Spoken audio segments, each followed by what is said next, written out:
अस्सलाम वालेकुम। उर्वास किचन लाई आपके लिए बहुत ही मज़ेदार से आज रेसिपी। जैसे कि आपको पता है आम का सीज़न आ चुका है, उससे पहले केरी आती है। केरी की बहुत सी रेसिपी हैं, आज आपके लिए लाई हूँ। केरी की चटनी बहुत मज़ेदार से तैयार होगी बनने के बाद।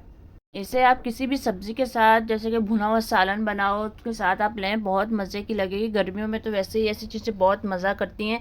इसको आप पुलाव के साथ ले सकते हैं, पुलाव में बहुत मज़ा करती है केरी की चटनी।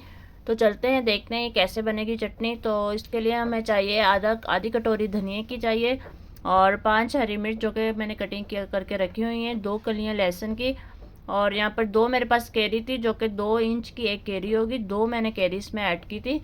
इन सब चीज़ों को मैं कुंडी में डाल दूँगी। कुंडी में इसको मैं बना रही हूँ। अगर आपके पास जो है वो जूसर है, ऐसा जूसर है जिसमें बिल्कुल बारीक सी हो जाए, तो आप जूसर यूज़ कर सकते हैं। तो वरना मैंने यहाँ पर कुंडी यूज़ की थी। अब इसमें मैं बिल्कुल मामूली सा नमक इसमें ऐड कर दूँगी। आप अपने टेस्ट के मुताबिक इसमें ऐड कर सकते हैं। तो इसको हमने अच्छे से अब कूटना है।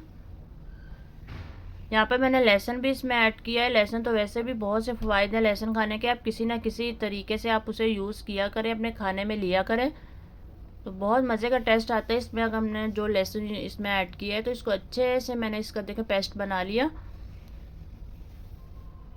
रेसिपी अच्छी लगी हो तो ज़रूर लाइक करिएगा और शेयर करिएगा। चैनल पर नए हो तो सब्सक्राइब ज़रूर करिएगा। बेल आइकन को प्रेस करिएगा ताकि आपको मज़े मज़े की वीडियोस मिलती रहें। तो ये देखें, यहाँ पर मेरी चटनी तैयार होगी। इसे अब मैं निकाल लूँगी। बहुत ही मज़ेदार सी ज़बरदस्त सी चटनी हमारे यहाँ पर तैयार होगी। इसको ज़रूर ट्राई करिएगा और फिर मुझे बताइए कि आपकी चटनी कैसी बनी।